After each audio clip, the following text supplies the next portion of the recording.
Você ouve agora Portal Sudoeste Notícias, segunda edição. Tudo sobre os acontecimentos mais importantes você fica sabendo aqui. Portal Sudoeste Notícias, segunda edição.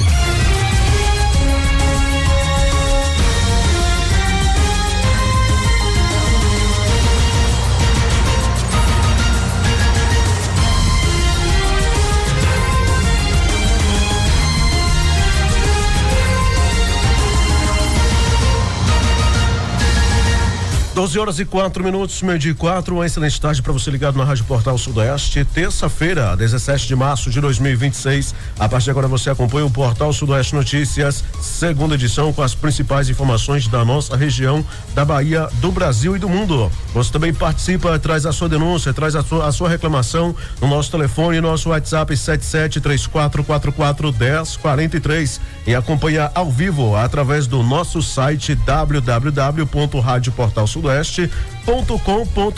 ou pelo nosso aplicativo. O Portal Sudoeste Notícias, segunda edição, conta com a apresentação do Luiz Brito e também do Luciano Santos. Boa tarde, Luciano. Boa tarde, Luiz. Boa tarde a todos os nossos ouvintes. Uma excelente terça-feira para todo mundo, né? Estamos aqui nesta tarde abençoada para trazer muita informação para vocês. Portal Sudoeste Notícias e a previsão do tempo. Municípios da região sudoeste da Bahia e parte da Chapada Diamantina registram nesta terça-feira sol com muitas nuvens durante o dia, períodos também de céu nublado. À noite teremos aí céu com poucas nuvens, a temperatura mínima é de 19, máxima de 29 graus. Sensação térmica fica entre 19 e 24 graus e as informações são do Instituto Clima Tempo, sem possibilidade para chuvas. Você está ouvindo Portal Sudoeste Notícias, segunda edição. Portal Sudoeste Notícias, segunda edição só está começando. A gente agradece a sua companhia, sintonia e audiência. Fique com a gente, um excelente almoço para você. A partir de agora também você participa no nosso WhatsApp. Manda aí a sua reclamação, a sua denúncia, o que não tá legal aí no seu bairro, na sua comunidade. Não esqueça de colocar o seu endereço certinho aí, inclusive o município onde você está falando. Tempo e temperatura hoje, capital do minério, Brumado, Luciano Santos. Muito quente mesmo, temperatura bastante alta, né? Hoje pela manhã, inclusive no primeira edição, nós trouxemos aí, né, que hoje a temperatura em Brumado seria aí entre sol e nuvens, mas parece que as nuvens sumiram do céu, viu?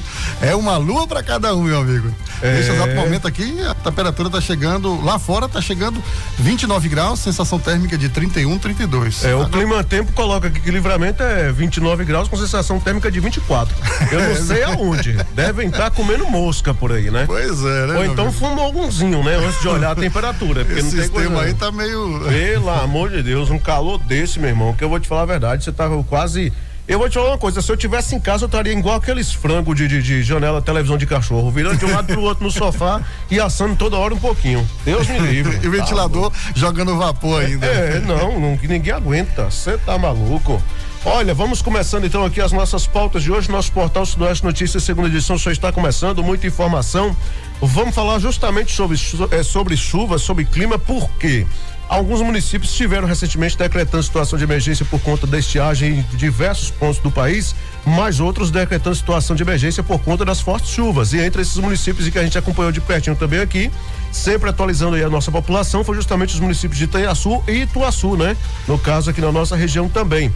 E esses dois municípios decretaram a situação de emergência, é claro, a prefeitura decretou, a Defesa Civil Nacional reconheceu e já liberou repasses aí para os municípios. Vamos conferir agora. Olha, gente, o governo federal, por meio do Ministério da Integração e do Desenvolvimento Regional e da Defesa Civil Nacional, autorizou nesta segunda-feira 16 o repasse de R$11.575.974,80 para ações de resposta em 15 municípios atingidos por desastres naturais no país.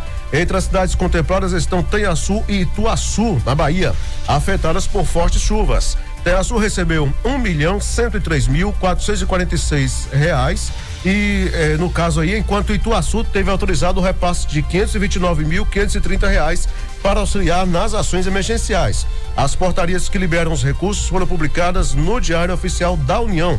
Os valores são destinados a medidas de respostas aos danos causados pelas chuvas, como assistência à população atingida e recuperação das áreas afetadas. Segundo o Ministério, a liberação dos recursos segue critérios técnicos que consideram a magnitude dos desastres, o número de desabrigados e desalojados e as necessidades apontadas nos planos de trabalho apresentados pelas prefeituras. Então tá aí, né? Ou seja, os 2 municípios receberam essa quantia e a gente espera que seja realmente empregado da melhor forma possível, que possa recuperar as estradas vicinais, possa auxiliar também aí as pessoas, os necessitados aí da melhor maneira possível, né?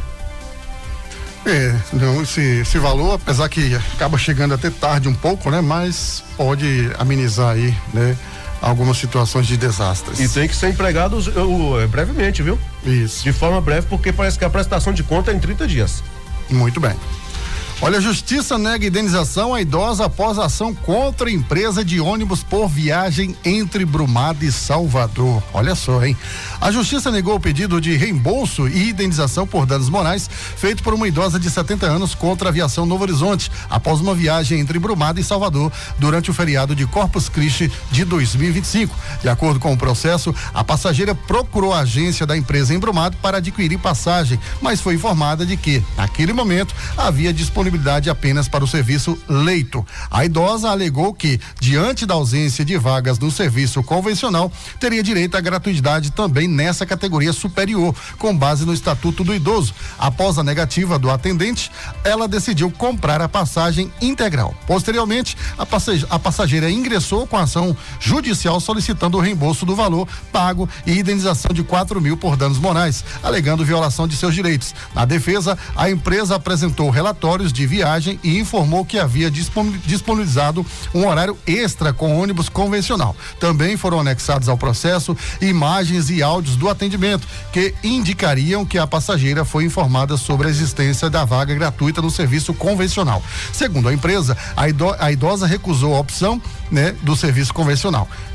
Ao verificar que os assentos disponíveis eram na parte traseira do veículo. Ainda conforme a defesa, também havia poltronas disponíveis na parte dianteira, porém apenas no corredor, o que também foi recusado pela passageira, que insistiu na gratuidade do serviço leito. Ao analisar o caso, o magistrado concluiu que houve oferta de benefício conforme previsto no Estatuto do Idoso, com disponibilidade de passagem gratuita no serviço convencional. Na decisão, o juiz destacou que a passageira optou por não aceitar as alternativas oferecidas por preferência de assento, decidindo então por conta própria adquirir o bilhete no serviço leito. Diante disso, o pedido foi julgado improcedente, sem direito ao reembolso ou indenização. O magistrado também indeferiu o pedido de justiça gratuita e condenou a autora ao pagamento de R$1.500 de custas processuais, ao entender que houve má fé na condução da ação.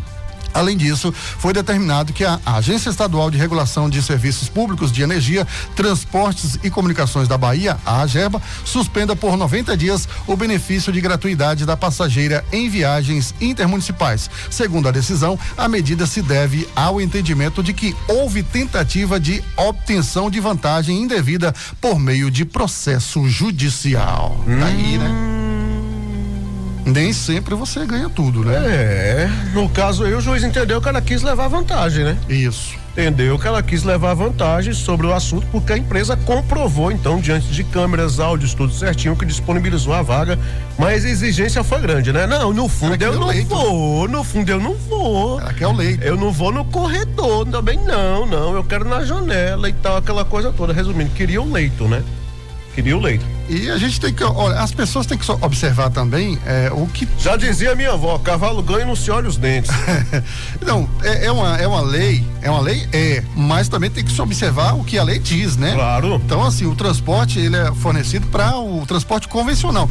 Quando a empresa fala, eu tenho um leito, eu tenho um executivo, aí é um transporte extra, eu pago para usar ele se eu quiser, entendeu? Então, eu tenho uma opção convencional. É igual você comprar um carro simples, né? Eu vou comprar um carro básico, pronto. É o que o meu dinheiro pode pagar. Agora, a partir do momento que eu falo, não, eu vou comprar um carro de luxo, aí, meu amigo, aí é outra história. É outra história. É outra história. Então tá aí, né? Então tá aí. Olha, gente, homem é detido por tráfico de drogas em Belo Campo. Um homem foi preso suspeito de tráfico de drogas na tarde de segunda-feira 16 no município de Belo Campo. A ocorrência foi registrada por volta das 12h50, ou seja, 12h50, na região central da cidade e atendida por guarnição da 80ª Companhia Independente de Polícia Militar. Segundo informações da polícia, a ação teve início após denúncias de populares indicando que um indivíduo estaria comercializando entorpecentes na área. Com base nas características repassadas, os policiais realizaram buscas e localizaram o suspeito. Durante a abordagem foram encontradas porções, portanto aí, presta atenção, Luciano, de substâncias com características semelhantes a cocaína e maconha, além de uma quantia em dinheiro. Ao todo, a guarnição apreendeu 24 porções, de cocaína, 6 porções também de maconha e R$480 em espécie. O homem foi encaminhado à unidade policial, onde foi autuado em flagrante por tráfico de drogas e permanece à disposição da justiça. Antigamente eles comercializavam essas porcarias à noite, Deixava passar pelo menos de 10 horas, 11 horas da noite para poder vender essa porcaria. Agora veja meio-dia, Ontem, enquanto a gente tava aqui fazendo o jornal, o cara tava lá vendendo pó. Mas eu acho que não era droga, não. Acho que você deveria ser algum salzinho, alguma coisa, um açúcar refinado. Seria alguma coisa assim, Tanto que a polícia colocou aí análogo. Hoje tem delivery, Tem estabelecimentos comerciais que estão aí camuflando, Venda desse tipo de material aí também. Olha, meu amigo, quinta-feira agora, Brumado vai estar aí no palco das atenções, viu? Porque, mais uma vez, nós vamos relembrar aquela grande tragédia que aconteceu aqui em 2023, lá no distrito de Itacoaraí, viu? Aqui na cidade de Brumado. Luciano, você vai trazer a matéria e aí eu vou te fazer até uma pergunta. Fique à vontade. Muito bem. Olha, julgamento de caminhoneiro acusado de ataque em quiosque será realizado nesta quinta-feira em Brumado. Está marcado para esta quinta-feira, 19, no Fórum da Comarca de Brumado, o julgamento do caminhoneiro Gonçalo Meira Neves Neto, acusado de provocar uma das ocorrências mais violentas já registradas no distrito de Itacoaraí em 2023. O réu responde por homicídio qualificado e 5 tentativas de homicídio após, segundo a acusação, avançar com um veículo contra um quiosque cheio de pessoas. O caso resultou na morte de um homem e deixou outras 5 pessoas feridas, gerando forte comoção na comunidade. O crime aconteceu na noite do dia 1º de setembro de 2023, no estabelecimento conhecido como Quiosque do Marreco. Conforme as investigações, o acusado teria chegado ao local sob efeito de álcool e iniciado uma discussão após ter a venda de bebida recusada pelo proprietário, Edclei Xavier dos Santos. Testemunhas relataram um comportamento agressivo com ofensas a clientes e até arremesso de uma lata de cerveja contra o dono do quiosque. Após ser retirado do local por populares, o caminhoneiro teria retornado minutos depois. Segundo depoimentos, ele percorreu cerca de 300 metros, pediu que a esposa e um amigo descessem do veículo e em seguida avançou em alta velocidade contra o quiosque, atingindo mesas, cadeiras e clientes.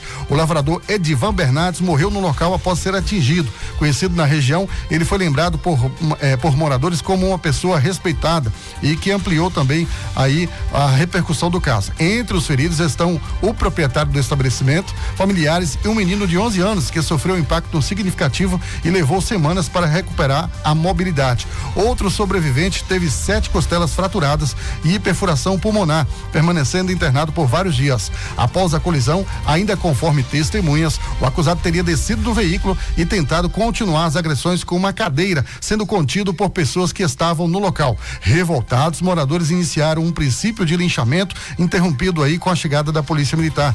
Os policiais relataram que o motorista apresentava sinais evidentes de embriaguez, o que foi confirmado pelo teste do bafômetro.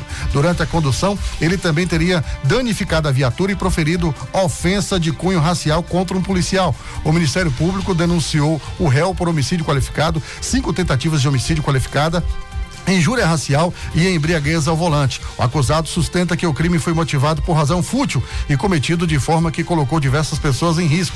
A justiça decidiu levar o caso ao tribunal do júri, considerando haver provas e materialidade dos indícios suficientes aí da autoria. Na decisão, o juiz Genivaldo Alves Guimarães manteve a prisão preventiva do acusado, destacando a gravidade do episódio, o número de vítimas e o impacto social causado.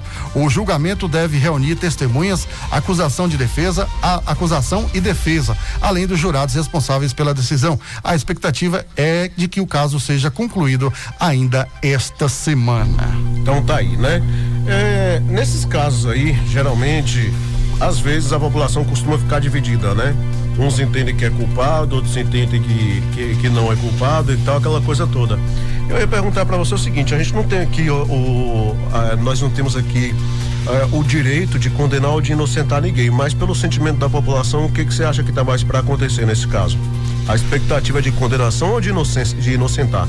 Olha, como a gente já entrevistou aqui diversos advogados, né? Sim. E a gente sempre tem aqui, o júri popular, ele é muito, assim, é um pouco complexo, né? Complexo, né, de você, porque o juiz, ele simplesmente aplica a pena de acordo com o que o jurado, o corpo de jurados decidiu ali no momento. Entendi. Se o corpo de jurados, ele entendeu que o rapaz aí, o suspeito, ele é acusado, que ele deve cumprir pena por esses crimes que foram colocados aí o juiz vai, com regra na base da lei, ele vai aplicar a quantidade de anos, né? Se é pena máxima, enfim. Se é mas regime muito inicial complexo. fechado, se não é. O que eu te digo é o seguinte: o corpo de jurado, quando ele é do próprio município, às vezes acaba influenciando um pouco, dependendo do caso, né? E é por isso que às vezes eles transferem para outro município, né? Isso, às vezes a defesa pede muito isso, né? Para transferir para outro município por conta da repercussão. Como é um caso, esse caso, por exemplo, eu não sei nem que milagre não pediram, né?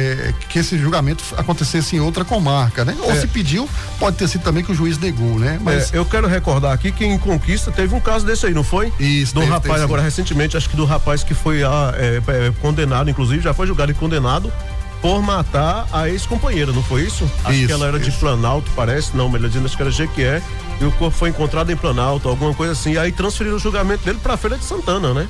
A defesa dele pediu justamente para transferir lá para Feira de Santana, justamente por conta disso aí, como você falou, né? Esse caso aí, envolvendo essa situação em Itaquaraí, ela também foi um crime também bastante complexo, né? Porque você tem aqui o acusado, ele chega no estabelecimento, ele já chega proferindo palavras de baixo calão para os clientes, depois ele insiste em continuar bebendo, ele agride o proprietário do estabelecimento, depois ele ainda tem, mesmo embriagado, ele ainda tem ali, vou dizer que calculado, né? Ele calculou friamente, né? Deixou a esposa e o amigo em determinada distância, e dessa distância ele partiu em alta velocidade contra esse estabelecimento comercial. Então, assim, ele não mediu quem estaria ali, se era uma criança de 11 anos, se era idoso, né? Então ele não quis ir, ele não partiu apenas para cima do dono do estabelecimento. E isso não são palavras do Luciano Santos. Não, é o que está aqui nos autos, né? Da própria Polícia Civil. Acho que foi o delegado, foi o Paulo Henrique que falou isso, né? Doutor Paulo Henrique. Isso. Exatamente, que teve a intenção de matar. E as testemunhas também relatam isso, né?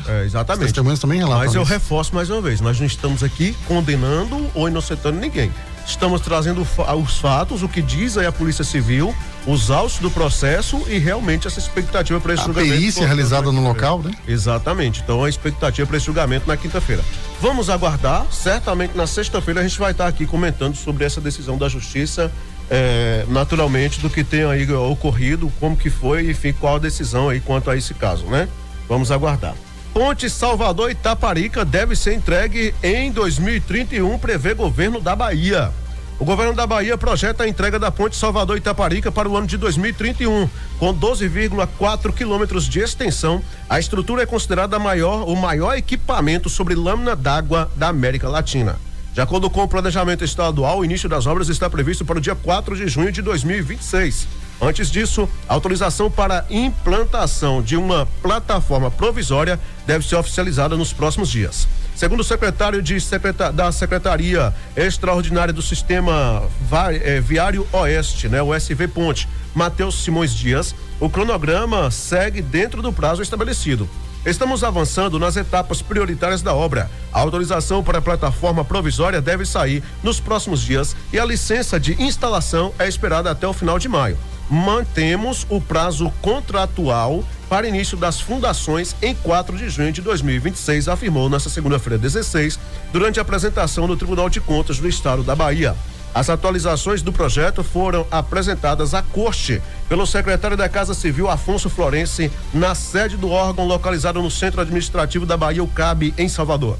De acordo com o secretário, o andamento do projeto tem sido conduzido, aí com diálogo institucional junto a órgãos de controle e comunidades tradicionais, especialmente no processo de licenciamento ambiental.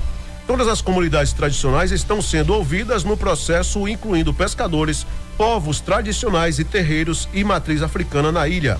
As reivindicações estão sendo consideradas no licenciamento ambiental, destacou. Ou seja, Luciano, 2031. Tomara, né? É um grande empreendimento que vai revolucionar o estado da Bahia. Por que eu digo isso? Porque você vai ter hoje um acesso aí, né? Vai reduzir, por exemplo, para quem está no interior, só para você ter uma ideia, nós vamos reduzir aí cerca de 100 quilômetros, né? Até chegar aí em Salvador. Então, é uma obra, inclusive uma obra muito futurística, né? Uma obra aí, um grande empreendimento que vai colocar o estado da Bahia aí a nível mundial, inclusive com participações de grupos chineses, né? Que estão envolvidos nessa obra também. Então, tomara, mas como já colocou aí, 2031, né? Isso vai depender também muito da política, né? De quem vai ser o governador da época, quem vai estar à frente aí do estado da Bahia, mas enfim, vamos torcer. Pronto, exatamente. Não vou deixar pra você não, eu vou trazer essa aqui da seleção, viu? Vou trazer. Olha, Carlo Ancelotti convoca a seleção brasileira para amistosos contra França e Croácia. A seleção brasileira foi convocada nesta segunda-feira 16 pelo técnico Carlo Ancelotti para os amistosos contra França e Croácia marcados para o fim de março. O anúncio foi realizado na sede da Confederação Brasileira de Futebol no Rio de Janeiro. Os confrontos serão os últimos compromissos da equipe antes da definição da lista final para a próxima Copa do Mundo. A agenda prevê o duelo entre Brasil e França dia 26 de março às 17 horas horário de Brasília no Gillette Stadium. Já no confronto contra a Croácia, o confronto contra a Croácia acontece dia 31 de março às 21 horas no Camp World Stadium. Entre os 26 jogadores convocados, 4 atletas receberam a primeira oportunidade na equipe principal.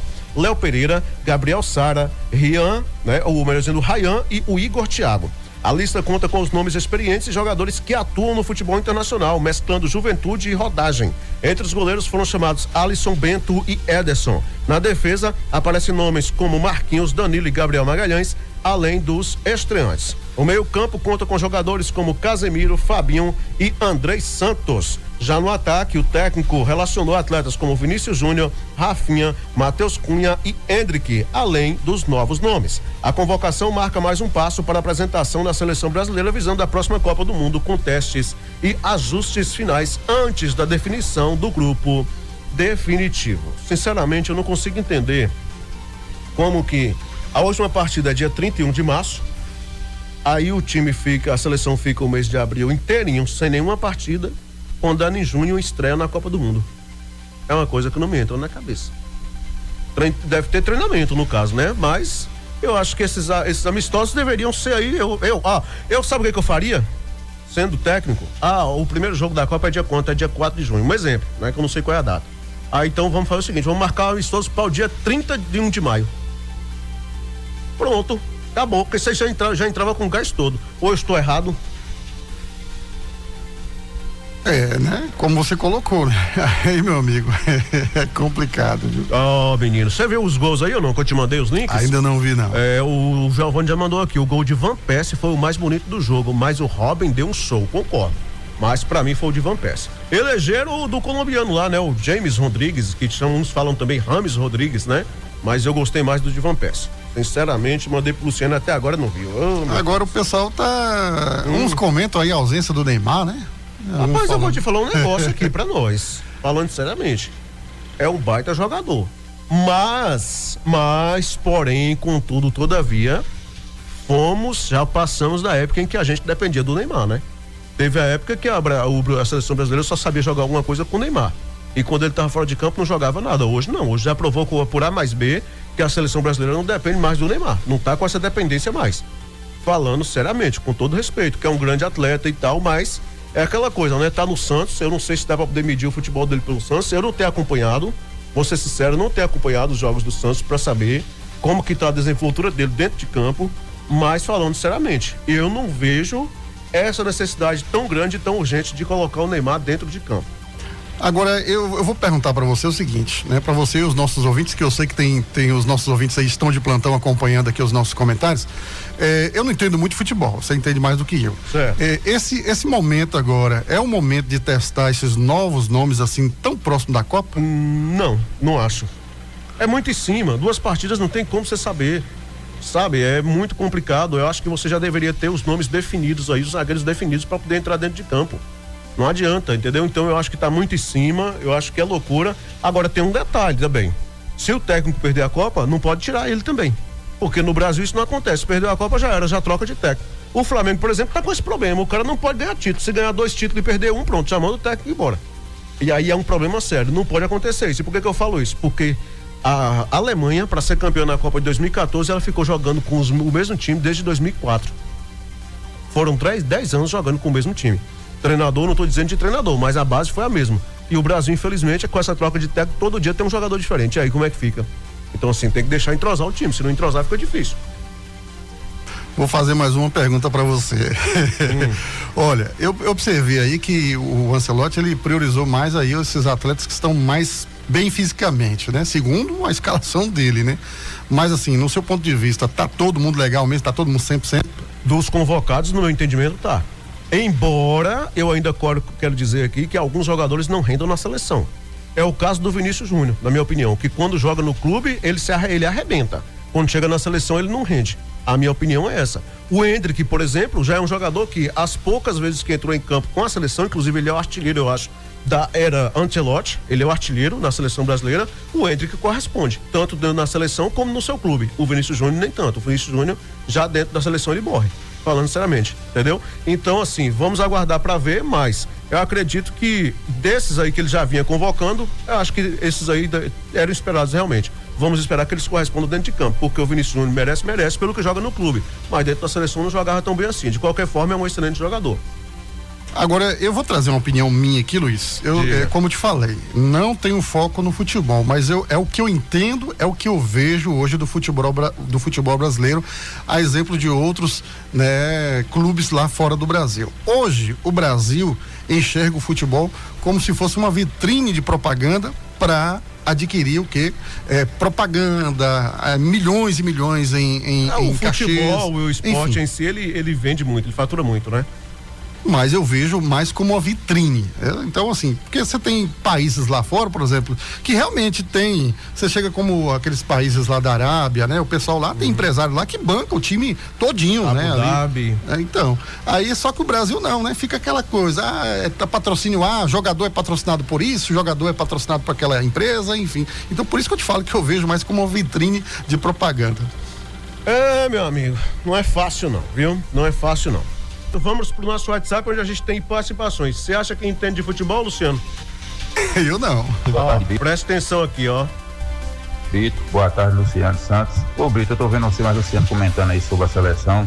Eu vou ser rápido aqui, eu não entendo muito de futebol não, mas eu tô com uma idade já 51 anos, entendo um pouco de futebol. Ô, Brito, antigamente a seleção, Brito, a base da seleção era de um time. Você lembra a seleção de 82, a base foi o Flamengo foi campeão mundial em 81, a base da seleção de 82 foi o Flamengo. Não lembro não, mas Luciano lembra. E você lembra de 93, o Brasil precisando classificar para a Copa do Mundo, Romário veio de lá da Espanha, né? Romário veio na quinta, no domingo decidiu o jogo com o Uruguai. E o treinador não colocou o Brasil para a Copa do Mundo 94 e ganhou a Copa do Mundo 94, porque naquele tempo o jogador tinha amor pela camisa, Brito, mas Luciano, tinha amor. Hoje não tem mais amor pela camisa. O jogador da seleção brasileira hoje não tem amor pelas camisas da seleção.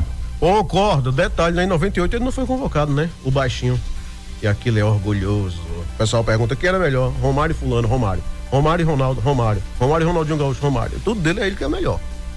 Mas quem viu o cara jogar também sabe, né? O cara era uma fera, viu? Ouça aí. Bom dia, Luiz Brito. Aqui em Lagoa da Escola tá faltando água. Tá, né? Esse tá igual do outro companheiro que tinha, trocar de parceiro, bota água, não avisa pra ninguém, reparte no 4, 5 setor, não avisa pra ninguém. Aqui tá falta de água, as casas tudo seca. Eles botam água e não avisam pra ninguém, parece que Vai ter uma cobra amarrada na ponta da língua. Olha. Que não sabe mandar nenhum WhatsApp, uma mensagem pelo celular. O homem tá na bronca. Uma cobra, é? Uma cola na língua. Uma cola, entendi. Cola, cobra. moço. Cola. Não tem jeito, radialista, o locutor é surdo mesmo, né? Também fica com fone no ouvido, trabalha. Quantos anos já? Acho que quase 30 anos trabalhando com fone no ouvido. Aí dá nisso aí, não escuta direito, né? Não tem jeito, né? Olha, deixa eu ver o que temos mais aqui. Boa tarde. Foi liberado carona no ônibus da escola com o ônibus cheio, né? Cadê, moço? Com o ônibus cheio, 44 alunos e mais 7 funcionários. O Ministério Público está aqui em Jussiape, com o ônibus a capacidade de 46 pessoas. Tanta reclamação que teve dos pais, né? E acho que foi questionamos aqui, foi o Ministério Público que liberou, aí o ouvinte manda, disse que sim. Nunca vi isso. Coloca no jornal aí, né? Pois os pais não aceitam que vai para Brumado atrás dos direitos dos alunos. Rapaz, disse que foi o Ministério Público que liberou? Menino. Ué, carona? Carona no ônibus liberado. Aquele amarelinho Público. mesmo é proibido. O governo federal não aceita. É, exatamente. Eu não entendi, foi nada aqui. Diz que foi liberado pelo Ministério Público. Assim manda o morador lá de Jussiá. Giovanni mandou aqui que 98 foi convocado por lesão, foi cortado o Romário. Aí foi? Eu pensei que não tinha sido nem convocado. Giovanni também conhece coisa, né, menino? Rapaz, 98, Giovanni, tu já assistiu a Copa? Nossa, a primeira Copa que eu vim assistir foi de 2002. A primeira e a única, né? Porque a que o Brasil ganhou também ficou nessa, né? As outras eu assisti, mas não pode nem contar, não ganhou nada. Complicado. Giovanni também já deve estar com quase 50 anos, o menininho, né? Ele morreu de dar risada aqui. Quer ver? Falar que só tem 18. Ai, 94 também? Oxe, disse que assistiu de 94 também. Será possível, pai? Moço. E 94, o bichinho tinha dinheiro mesmo, que 94 não era todo mundo tinha televisão não, viu? Tá pensando que um rádio já não era qualquer um que tinha, imagina uma TV. Menino, o seu Luciano conseguiu ter TV com quantos anos? Você sempre teve TV em casa, desde que nasceu? Na casa dos meus pais, com 90, nos anos 90 já tinha TV já. Beleza, viu? Preto e branco, viu? Nessa época aí, quem tinha TV era Barão, né? Inclusive, quase quebrei a TV do meu pai na época. Meu pai do céu. Se quebra, tinha ficado um mês de castigo. No milho ainda, né? Que naquela época colocava ajoelhado no milho. Pensando o quê? E a palmatória também, né? Não tinha palmatória, não. O negócio era ataca de 3 pontas de couro cru que batia no cavalo, né? Não tinha isso. O negócio não era. Tá pensando o quê? Que era moleza? Hoje tudo é mimimi. Mas antigamente saía na taca, não era? Era uma taquinha de 3 pontas. Olha, por favor, não fale meu nome. Boa tarde, né? Jornalista competente da Portal. Agradeço vocês por nos ajudar tanto através do pedido que fiz a vocês nesta última sexta-feira sobre a água da Abelha, município de Dom Basílio. Os funcionários, né, dizem que era problema na bomba do poço. Quando foi sábado pela manhã, amanheceu tanta água nas torneiras, né, que de repente encheu tudo. Obrigado por ajudar tanto a gente. Deus abençoe vocês, né? Que tem esse dom tão importante. E aqui ficam os meus agradecimentos aí à pasta responsável. Porque tem hora que a gente fala, reclama aqui, traz a reclamação do povo e não é atendido. Eu gosto assim, quando não dá um posicionamento aqui pro jornal, até porque o posicionamento não é para mim nem para Luciano, mas traz a resposta de imediata solucionando o problema da população. Isso se chama compromisso, se chama seriedade com o povo, né? Muito bacana. E é ouvinte prestando conta, né? Como sempre, né? O pessoal cobra aqui, mas quando soluciona já manda uma mensagem, solucionou aqui e tal e tudo. Que legal, hein? Tá vendo aí, seu Luciano? Bom demais, né? Muito bom esse feedback aí dos nossos ouvintes, né? Muito bom. Pois é. Olha, deixa eu ver o que temos mais aqui, né? Venho novamente pedir à prefeita Janina que olhe aí com mais atenção e carinho a creche Maria Regina, né? Não estou aqui fazendo política, sou apenas uma mãe que pede providência. Sala com ventilador quebrado, nesse calor, com pernilongo, as crianças não aguentam. Banheiro quebrado, com perigo de criança se cortar, ser monitora na sala, só a professora, enquanto elas também só ficam no celular. Sem monitora deve ser isso, né? Pelo amor de Deus, dá um jeito de resolver essa situação que nunca teve o que esse ano tá tendo, né? Obrigado. Manda aqui, portanto, uma mãe. Com a palavra gestão municipal aí, viu? Secretaria de Educação do município, é o que chega pra gente aqui. Temos o que mais aí, seu Luciano? Boa tarde, queria pedir a vocês aí, pedir vocês aí pela força, é o que, rapaz? Não entendi, né? Do jornal que vocês têm aí, né? Respeitado sobre um fato que aconteceu de um camarada, né? Que sempre vem ligando energia com cerca para matar gente, como não conseguiu, graças a Deus matou uma criação, né? Rapaz, Menino, o pessoal tá na birra, tá na bronca. Isso aí pode realmente acontecer um acidente grave, matou um animal, inclusive a gente recebeu um vídeo, né? Isso aconteceu aí próximo à Lagoa Funda, né? Acredito que tenha sido lá também em Brumado, né? Em Brumado. Agora detalhe, viu, gente? Teve prejuízo? Procure a delegacia. Procure a delegacia. É bom vocês trazerem aqui pro jornal, porque as pessoas ficam atentas com relação a isso aí, porque poderia ter matado uma pessoa, mas aí no caso desse prejuízo já procure a delegacia e faça um boletim. Até porque teve aí o dano, teve o prejuízo aí com o animal, né? Com a criação, matou um boi, né? Ou seja, próximo aí da Lagoa Funda, né?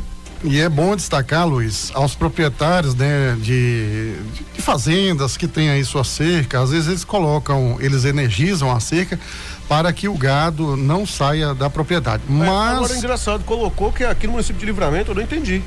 Na Lagoa do Leite, próximo à Lagoa Funda, município de Livramento? Nunca vi falar nessa comunidade aqui perto de Livramento, não. Pois não, Luciano, perdão. Só que tem essa questão, né? A lei hoje, ela diz o seguinte, que depende do que você usa em sua cerca, porque hoje você tem, parece que o permitido é até 24 volts, né? Que é o quê? É um choque que não é letal, ele não mata, né? É um choque que dá aquele susto, ou seja, mas tem gente que usa 220 volts em uma cerca de arame farpado, então isso aí é crime, você pode responder por crime, por até, né? É homicídio. Você chegou a ver o vídeo? Não vi o vídeo ainda não. Rapaz, muito complicado aí, viu? Vamos lá, boa tarde, sou de Queimada Nova, município de Livramento. Estou pedindo para vocês fazer uma reclamação. Na comunidade está com 15 dias sem água. O poço deu problema. A prefeita e os vereadores até agora não tomaram providência. Menino. Tá complicado, né? Tá difícil. 15 dias sem água, gente, então, como é que vocês estão aguentando, hein? Meu Deus do céu, viu? Que complicação, né? Que complicação. O pessoal sofre também, né? O pessoal sofre. Mais um aqui, ó. Boa tarde. Tá faltando água da Embasa. Mais de 8 dias. Iguatemi. Sem água. Mas foi encanação pra ir, né? Aquela festa, tem água na torneira, tem não sei o quê. Esqueceram que só os canos não resolve nada, né? Esqueceram desse detalhe aí, viu?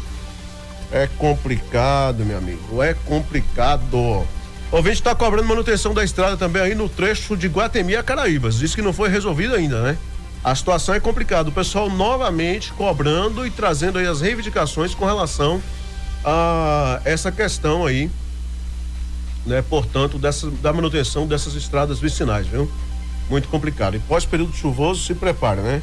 A tendência é piorar ainda mais, viu? Ô Luiz, eu tô acompanhando aqui as imagens, né? Do nosso ouvinte que mandou aí sobre o animal que morreu aí. Eletrocutado. Rapaz, pelas imagens aqui, se a pessoa entrar com a representação na justiça aí, é crime, viu? É crime.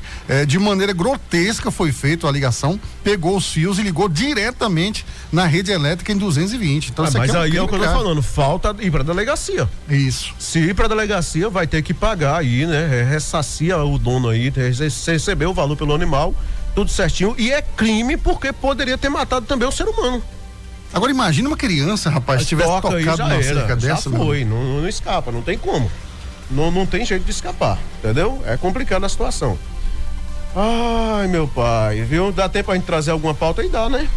Dá tempo. Sim. Olha, gente, vamos falar aqui. Estudantes criam bioplásticos à base de abacate, milho e mandioca em Barra da Estiva. Em Barra da Estiva, né? Aí na Chapada Diamantina. O Brasil é o quarto maior produtor de plásticos do mundo, atrás apenas dos Estados Unidos, China e Índia.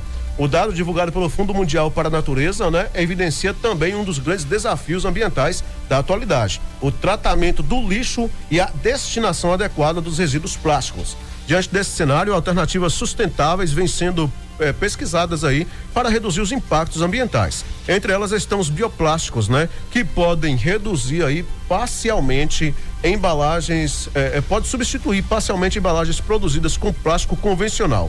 Com esse objetivo, os estudantes Keisla Santos e Riquelme Cordeiro, do Colégio Estadual de Tempo Integral Professora Ana Lúcia Aguiar Viana, no município de Barra da Estiva, desenvolveram 3 tipos de bioplásticos produzidos a partir de milho, mandioca e abacate. A iniciativa foi orientada pela professora Josiane Moraes, que explica que o projeto buscou valorizar matérias-primas disponíveis no território de identidade da Chapada Diamantina, região onde o município está localizado.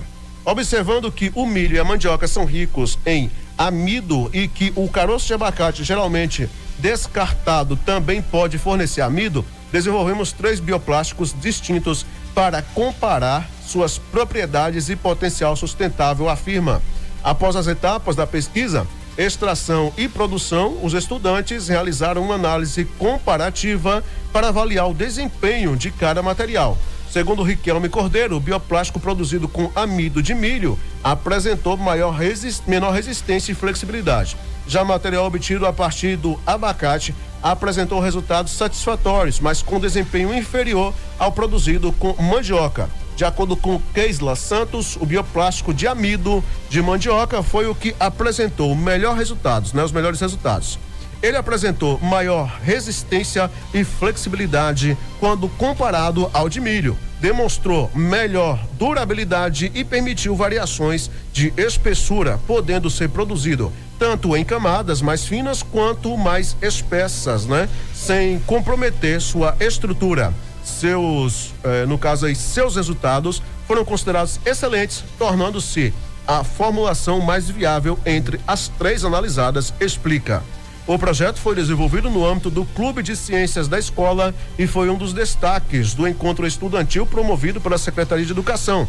As próximas etapas do trabalho incluem o aprimoramento da resistência de bioplástico, a realização de testes mais aprofundados de degradação e a busca por parcerias que permitam ampliar a aplicação do material em maior escala. Ei, rapaz, essa galerinha joga duro, né? Joga duro. Estudantes de toda a Bahia estudando bastante aí, realmente. E no caso aí também, né? Da Chapada Diamantina, Barra da Estiva, essa galera também sempre trazendo uma pesquisa nova, né? Muito legal, viu? Muito legal mesmo. Gostou aí, né, seu Luciano? Muito bom, né? A gente fica muito feliz quando a gente vê os nossos estudantes da rede pública, né? Hoje ganhando destaque no Brasil e até no mundo, né? Criando aí diversos produtos que inclusive são da própria biodiversidade, como a gente coloca aqui, né? Tem alunos lá no oeste da Bahia que desenvolvem um tipo de material, alunos da região sudoeste já desenvolvem outro tipo de material, são materiais adaptados a cada região, né? A sua mata nativa, produtos que descartados aí às vezes no meio ambiente, e aí eles criam, né? Hoje uma fórmula que vai trazer grandes benefícios para a população. Olha, vamos agora ao município de Caetité, viu, gente? Idoso morre após ser atropelado na BR-030. Um homem de 65 anos morreu após ser atropelado na noite do último sábado na rodovia BR-030, nas proximidades de uma madeireira, lá na cidade de Caetité. De acordo com informações da Polícia Militar, a ocorrência foi registrada por volta das 20h40 e foi classificada como sinistro de trânsito do tipo atropelamento. Ao chegar ao local, os policiais encontraram a vítima, identificada como Almide Souza Brito, sendo atendida por uma equipe do SAMU 192. Apesar dos esforços da equipe médica, o homem não resistiu aos ferimentos e morreu no local. Ainda segundo a polícia, o condutor do veículo envolvido relatou que trafegava pela rodovia quando foi surpreendido pela vítima atravessando repentinamente a pista.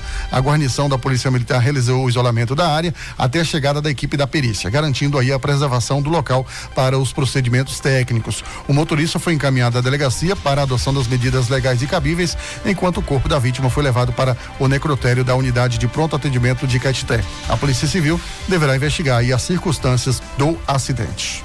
Situação lamentável, né? Lamentável. Vamos agora a Aracatu. Suspeito de se passar por policial militar para cometer crimes é preso.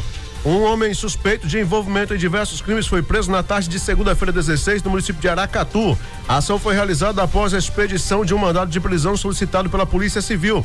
De acordo com informações apuradas, o indivíduo é apontado como autor de crimes como furto, estelionato e extorsão. Ele foi localizado em uma residência no bairro Bonzares, onde foi detido sem oferecer resistência. Segundo a polícia, o suspeito também é investigado por se passar por policial para abordar e roubar passageiros de ônibus na cidade. A prática vinha sendo alvo de denúncias, o que intensificou as investigações. Ainda conforme as autoridades, o homem já havia sido preso anteriormente por equipes da Polícia Militar da Bahia, após ser flagrado com uma motocicleta roubada em Brumado. Olha só, né? A partir dessa ocorrência, a Polícia Civil representou pela prisão preventiva do suspeito, que foi autorizada pela Justiça e cumprida nesta segunda-feira. Ele permanece custodiado à disposição do Poder Judiciário. Se já havia sido preso antes, já estava na rua fazendo o quê? Pois é, né, rapaz? E ainda se passava por policial civil, né? É brincadeira. Rapaz, militar, entrava nos ônibus aí, assaltava. Tinha um que estava se passando por policial civil há um tempo atrás, só que aqui consta que esse aí era pro policial militar, não? Ah, não, é policial civil. Policial mesmo. civil, inclusive Policial ele foi preso civil. com a moto com restrição de furto e roubo aqui na cidade de Brumado. Esse aí, há um tempo atrás que foi preso aí, ele não tava com o distintivo da Polícia Civil, não foi? Isso, aí foi liberado, voltou a cometer o mesmo tipo de crime de novo. Muito bem, é brincadeira um negócio desse? E se soltar, ele volta a cometer a mesma coisa. Volta de novo. E Conquista não foi 4 vezes no sábado? Porque o bandido hoje, ele tem esse sentimento de impunidade, né? Não, o bandido, ele tem sentimento, imagina a população, o que pensa? Moço, é difícil, viu? Ora, vamos então, Caculé. Polícia Militar apreende aí mais de 900 gramas de drogas e prende suspeito. Uma ação conjunta da Polícia Militar resultou na apreensão de drogas e na condução de um suspeito por tráfico na manhã desta segunda-feira no município de Caculé. De acordo com informações policiais, a ocorrência foi registrada no bairro São Geraldo durante uma operação realizada por policiais militares da Rondesp Meio Oeste em apoio à 94ª Companhia Independente de Polícia Militar por meio do 3º Pelotão de Caculé.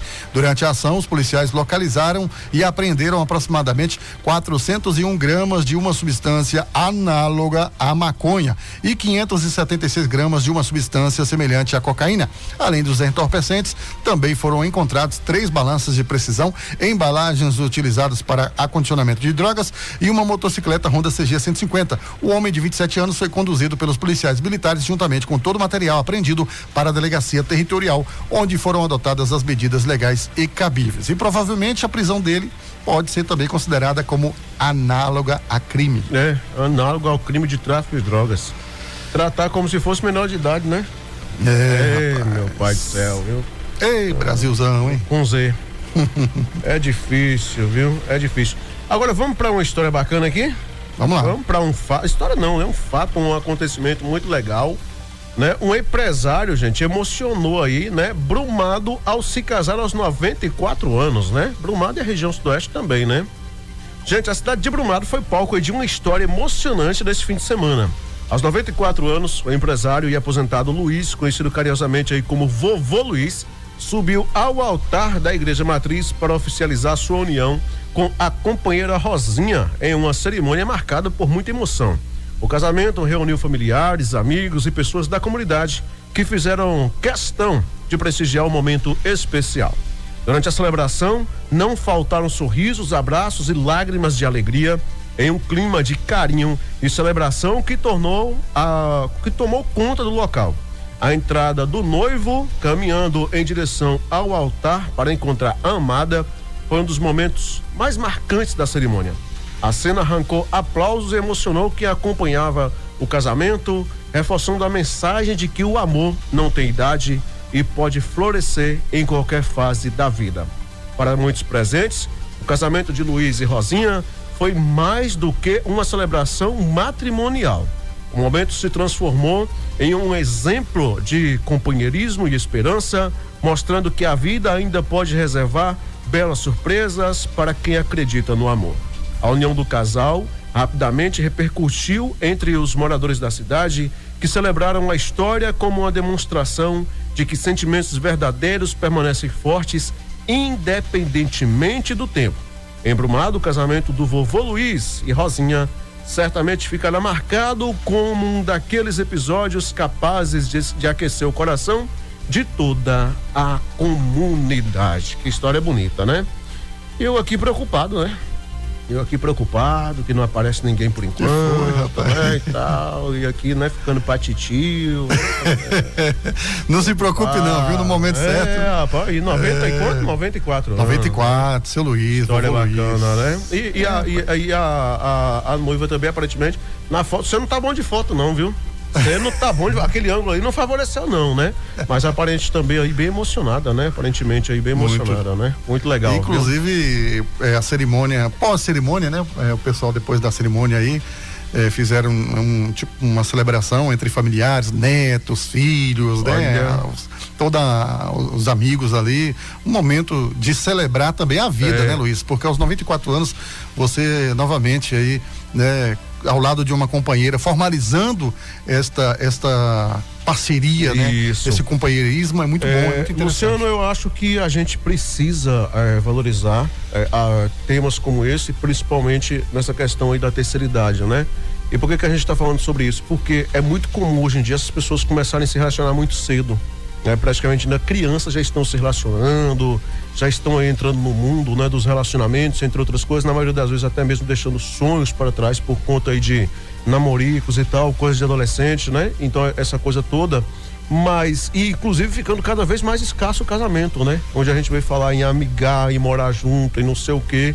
Nada contra aqui também, porque eu quero lembrar que amigado de boa fé casado né? Mais importante, né? Bem lembrar, eu quero lembrar esse detalhe aqui e tal, mas nada como realmente a cerimônia do casamento, né? A bênção aí do padre, né? Ou o que quer que seja, né? De um religioso, enfim, né? Não importa, realmente é um ato muito bonito, né? Muito legal de se compartilhar, vamos colocar assim, viu? É isso aí. É o casamento. Falar nisso, tá na hora do senhor casar novamente, viu? Quantos anos de casado? 21 anos. 21. Na hora que fazer 25 já pode fazer. Como é que é a boda? É de prata? Como é que é? De prata. Não prata, tem um negócio lá, não sei como é que é não. Mas 20 anos também tem uma boda, não tem? Tem. Tem uma festa lá que eu não sei como é que é o nome, que eu não entendo nada disso, né? Mas eu sei que tem festa. Não é que o senhor tá com 21, quando fazer 25, já faz a festa e me convida, viu? Tá vendo que eu esqueço, é? Pois é, rapaz. Mas é muito bom. É bom a convivência a dois, você tendo um bom relacionamento, um bom diálogo. O importante é o respeito mútuo, né? E o bom diálogo. Não adianta falar, eu vou me casar, eu vou ter uma companheira, porque tudo é diálogo. As coisas não são fáceis, né? Às vezes tem os momentos difíceis. Não existe esse negócio de achar que é tudo lua de mel, não é tudo mil maravilhas, não. Tem hora que o bicho pega. Mas um bom diálogo, bom convivência, o respeito com o próximo, né? Respeitar também o limite do próximo, porque não adianta também você ser possessivo, eu vou ser possessivo com minha companheira, ou a companheira ser possessivo com o companheiro. Não adianta, tem que ter o respeito mútuo aí. Exatamente. Muito bem, prazo para contestar descontos indevidos do INSS termina nesta sexta-feira, viu? Dia 20. Aposentados e pensionistas do Instituto Nacional do Seguro Social, o INSS, tem até esta sexta-feira, 20 de março, para contestar aí os descontos associativos não autorizados em benefícios previdenciários. O procedimento é necessário para quem deseja aderir ao acordo de ressarcimento corrigido aí, oferecido pelo governo federal. Quem não cumpriu o prazo pode ficar fora da possibilidade de receber os valores pela via administrativa. Até o momento, cerca de 6,38 milhões de beneficiários já contestaram aí as cobranças, sendo que 4,3 bilhões aderiram ao acordo. Em todo o país, já foram devolvidos 2,95 bilhões de reais. Outros 758.332 segurados ainda estão aptos a ingressar na negociação. Após a adesão, os valores corrigidos são pagos em até 3 dias úteis. Para ter direito à devolução dos descontos realizados entre março de 2020 a março de 2025, o beneficiário deve inicialmente contestar a cobrança, verificando possíveis descontos não autorizados e informando a situação ao INSS, seja pelo aplicativo ou site Meu INSS ou nas agências dos Correios. Em seguida, é necessário aguardar a resposta da identidade responsável, que tem prazo aí de até 15 dias úteis para se manifestar. Caso não haja retorno ou sejam representadas aí irregularidades, como assinaturas divergentes, o sistema libera aí a opção para a adesão ao acordo de ressarcimento. A consulta e a constatação podem ser feitas por meio do aplicativo, né? Ou também pelo site Meu INSS, pelo Central 135, né? O 135, ou presencialmente nas agências dos Correios que prestam suporte aos segurados. Eita, nós. Então tá aí, né? Tá chegando o prazo. Agora, engraçado, interessante, que até hoje eu não vi ninguém comentar, falar assim, olha, eu recebi a devolução. Eu não, particularmente, não vi ninguém comentar. Mas o pessoal reclama e fica quietinho. Recebe e fica quietinho. Você acha que eles falam alguma coisa que vai receber dinheiro pra alguém ficar pedindo emprestado? Sai daí, não. Recebe e fica quietinho, né? Recebe e fica quietinho. Eu, por exemplo, na família teve algumas pessoas que recebeu, né? Recebeu de volta e tal, e tudo certinho. Mas ninguém comenta nada, não. Abafa o caso, abafa. Eu vendo você ler a cifra aqui, 2 bilhões, né? 995 mil, 2 bilhões, 2,95 bilhões. Aí eu me lembro aqui de 2 bilhões 950 mil, né? Reais. E aí eu fazendo o programa aqui há um tempo, apresentando, melhor dizendo, o programa, né? Com o nosso querido Eunélio, ele falando, rapaz, como é que você consegue desmembrar essa cifra assim ao vivo e tal? A prática da leitura, né? A prática da leitura, menino. É isso mesmo. E é engraçado, né? Que diz que foi pago 6 milhões, 380 mil reais beneficiários, mas aí Eu não entendi, porque diz que foi pago 6 milhões e 300 e tal, aquela coisa toda, mas que foram devolvidos dos 2 bilhões e 950 mil. Aí eu não consegui entender bem essa diferença aí, né? Mas tudo bem, de qualquer forma está sendo devolvido e a data limite, sexta-feira. O senhor já no caso aqui, já recebeu o dinheiro de volta? O governo está dizendo o seguinte, que até o momento cerca de 6 milhões 380, aliás, 6,38 milhões, né? Ah, de beneficiário, é isso mesmo. Que consta como é que é? Contestaram, né? Mas ainda nem todos eles receberam a quantia, né? Entendi então, agora. Apenas aí os 2 bilhões 950 milhões aí. Muito bem, meu amigo, o cara tá atento mesmo aqui, viu? Tá atento porque eu passei batido, viu? É porque nem todo mundo recebeu, né? É que o governo fala, vai devolver, mas não devolveu ainda todo mundo. Você já recebeu o seu? Ô, coitado. Depois dessa, ô Luiz, se eu recebesse de volta o tanto de imposto que eu pago por ano, eu acho que dava pra tirar o salário bom, viu? Eita, já tinha comprado uma mansão aí em Nova York. Dava mesmo. A pessoa, eu tenho 43 anos. Vamos dizer que eu comecei a pagar meus impostos, que eu comecei a trabalhar aos 14 anos de idade, né? Então, de lá pra cá, se eu recebesse todo esse montante aí de volta, já tinha comprado várias mansões. Tava bonito. Vamos à vitória da conquista, Luciano. Papai, o negócio tava quente lá hoje, viu? Tava quente, esquentou e conquista hoje, viu, gente? Olha, Polícia Civil deflagra operação Petken contra organização criminosa em Vitória da Conquista. A Polícia Civil da Bahia deflagrou na manhã desta terça-feira 17 a operação Petken com o objetivo de desarticular uma organização criminosa com atuação no tráfico de drogas e na prática de crimes violentos na cidade de Vitória da Conquista e região. Ao todo foram cumpridos 10 mandados de busca e apreensão em imóveis localizados nos bairros Avenida Integração, Brasil, Centro Industrial, Ibirapuera e Alegria. Entre os principais alvos da operação estão lideranças de organização criminosa, indivíduos responsáveis pela lavagem de dinheiro, distribuição de entorpecentes e comercialização ilegal de armas de fogo que abastecem a atuação do grupo na região. Durante as diligências foram apreendidos R$150.660, celulares e documentos relacionados às atividades criminosas. Na residência de um dos investigados foi encontrado um revólver. O proprietário da arma, um homem de 35 anos, foi preso em flagrante por porte ilegal de arma de fogo. Também foi expedido um mandado de prisão preventiva contra uma das lideranças do grupo criminoso responsável pela distribuição de drogas e arma de fogo, porém o investigado não foi localizado e encontra-se foragido.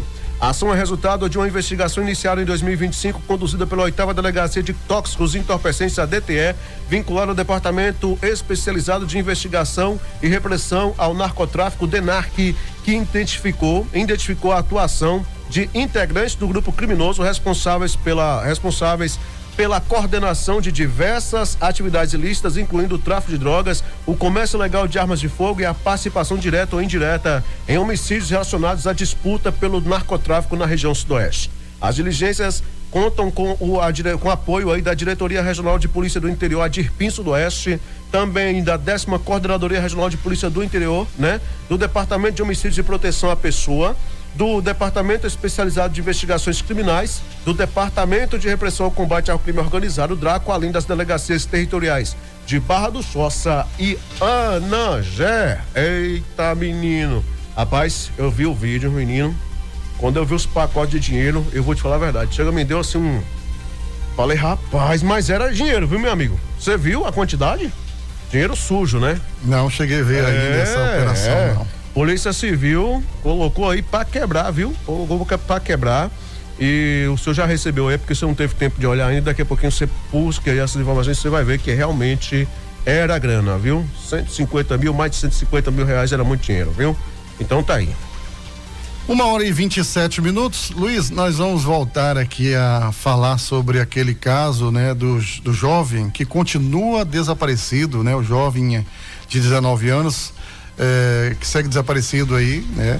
Um jovem de 19 anos está desaparecido desde a última quinta-feira, dia 13, após sair do município de Livramento de Nossa Senhora. O caso foi registrado na Delegacia Territorial da cidade no último dia 14 de março e segue sob investigação. De acordo com o boletim de ocorrência, o estudante Paulo Roberto Nascimento Souza foi visto pela última vez por volta das 17h45 em uma residência onde estava com a namorada, identificada como Ana Luísa. Após o encontro, ele retornou para Livramento, mas desde então ela retornou para para Livramento, mas o rapaz não manteve mais contato aí com familiares. A tia do jovem, Cássia Aparecida Nascimento Souza, procurou a polícia para comunicar o desaparecimento e, segundo ela, a família tentou contato por diversas vezes, porém não obteve respostas. As mensagens enviadas ao celular do estudante também não foram visualizadas. Ainda conforme o registro policial, a companheira informou que Paulo Roberto deixou o local em uma mototáxi com destino ao município de Brumado e não retornou diante da falta de informações. Familiares chegaram aí até a cidade em busca de pistas. Durante as buscas, surgiu a informação de que o jovem poderia ter seguido para Vitória da Conquista. No entanto, após verificação no local indicado, não houve confirmação sobre o paradeiro. O caso foi registrado como desaparecimento de pessoa e está sendo investigado pelas autoridades policiais. A família segue em busca de informações que possam ajudar a localizar o jovem. Informações que possam contribuir com a localização de Paulo Roberto podem ser repassadas à polícia ou diretamente à família pelos telefones 77991172820 ou 77999691075. Portanto, a garota já retornou para casa, mas o jovem continua desaparecido. Segundo o boletim da delegacia. Isso. Segundo o boletim da delegacia. Essa é a informação que a gente tem aí da Polícia Civil. Tá bom, gente? Ok? Bem, e por hoje a gente vai encerrar, não é isso? Vamos encerrando, né? A edição desta terça-feira, agradecendo aí mais uma vez ao carinho enorme da audiência, né? O pessoal que tá nos acompanhando. Você vai sempre. voltar amanhã cedo e meio-dia também, né? Porque tem hora que você sai aqui no horário do jornal, meio-dia, e só retorna com 2, 3 dias. E aí, eu vou te falar a verdade, né? Compromissos, meu amigo, é compromissos. Compromisso, compromisso o quê, rapaz? Você vai passear e fica aí falando que é compromisso. Quem dera, viu? Mas é assim mesmo. Luciano, eu sei disso, né? Brincadeiras à parte, realmente muita coisa para poder resolver, é assim mesmo, né? Todos nós temos as obrigações. Mas, meu amigo, foi um prazer, viu? E amanhã a gente retorna com fé em Deus. Com certeza. Amanhã, 7 da manhã, estarei de volta aqui no primeira edição e depois na segunda edição, aqui na bancada do nosso portal Sudoeste Notícias, segunda edição, que cada dia cresce na audiência. Valeu, gente. Tchau, tchau. Pessoal, um grande abraço, obrigado pelo carinho, companhia, sintonia e audiência. Continue conosco. Mais informações é só você entrar lá, viu? No nosso site www.radioportalsudoeste.com.br. Tá sempre muito bem atualizado lá com as notícias fresquinhas, né, para você a todo momento. Grande abraço para todo mundo. Uma excelente tarde. Fique aí com o William Santos com o Coquetel Radical. Amanhã a gente retorna com mais informações para você. Tchau, pessoal. Você ouviu Portal Sudoeste Notícias, segunda edição.